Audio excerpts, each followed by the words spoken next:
السلام عليكم، مرحبا بكم معايا في شهيوات تقوى. مرحبا بكم معايا في فيديو جديد ووصفه جديده. كنتمنى ان شاء الله تكونوا بخير وعلى خير، ويلقاكم هذا الفيديو وانتم في تمام الصحه والعافيه. اليوم كي كتشوفوا معايا غادي نقدم لكم واحد الكيك رولي من اسهل ما يكون. غادي نحتاجوا فيه نصف لتر ديال الكريمه السائله، 2 معالق كبار ديال الجبن كريمي، واحد الساشي د الفانيلا، 3 المعالق كبار ديال السكر كلاصي، والسكر كيبقى على حسب الذوق. غادي نطرب ديك الكريمه ديالي، غادي نضيف لها سكر كلاصي، قلت لكم السكر على حسب الذوق، ضفت فانيلا، وفي الاخير يعني ملي كنشوفها بدات كطلع لي كنضيف ديك 2 معالق كبار د جبن كريمي.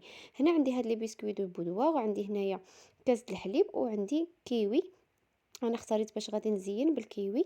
خديت هنايا الورق ديال الطبخ فرشته هكا، وغادي نبقى ناخذ ديك لي بسكويت ديالي وكنغطسهم في الحليب، وكنوضع ديك الوجه اللي فيه السكر هو اللي كيكون من التحت. صافي هنايا من بعد ما ستفتهم هكا كي كتشوفوا معايا بهذا الشكل، خديت ديك الكريمه درتها في واحد البوش، وغادي نبدا نوضعها هكا فوق ديك لي بسكوي ديالي، وغادي نسرحها مزيان. بالنسبه للكيوي، الا بغيتو ديروه ديروه، بغيتو ديروا ليه فريز ولا البنان، او لا ديروا الشكلاط، او لا يعني فواكه مجففه، او لا خليوها غير هكا. صافي هنايا سرحت الكريمه ديالي، وغادي نوضع ديك الكيوي ديالي هكا في الوسط، وغادي نرولي هاد الكيك هذا ديالي، كيك رولي ديالي، وغادي نديرو في الثلاجة وكنخليه يعني على الاقل واحد 4 حتى 6 ديال الساعات. يعني شحال ما خليناه في الثلاجة كيبقى مزيان. يعني من الاحسن يعني نخليوه ليله كامله، يعني وكما قلت لكم يعني على الاقل نخليه 4 ساعات حتى 6 ساعات. انا هنايا مع التصوير راني خليته غير ساعه د المكانه.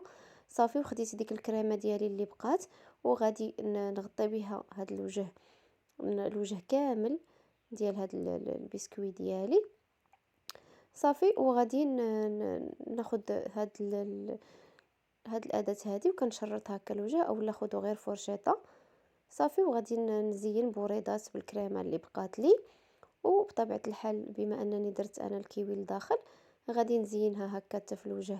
يعني غادي ندير لها هكا الكيوي من الفوق، وغادي نزين بواحد العقيقات هكا حتى هما، وبواحد شوكولا. يعني التزيين كيبقى اختياري بطبيعه الحال، ممكن تخليوها غير هكاك، اولا ترشوا عليها هكا شي حاجه كما بغيتو. وها هو الكيك ديالنا يعني واجد. انا غادي نقطع معكم هنايا طريف تشوفوا كي كتجي من الداخل. واخا هنايا انا راه قلت لكم خليتها غير ساعه المكانه في الثلاجه، كما قلت لكم شحال ما بقات كتجي زوينه بزاف، كتشد في راسها، وحتى في التقطاع يعني كتجي سهله بزاف. شفتوا معايا كي كتجي من الداخل ديك الكيوي كيعطيها واحد المنظر ومذاق زوين بزاف.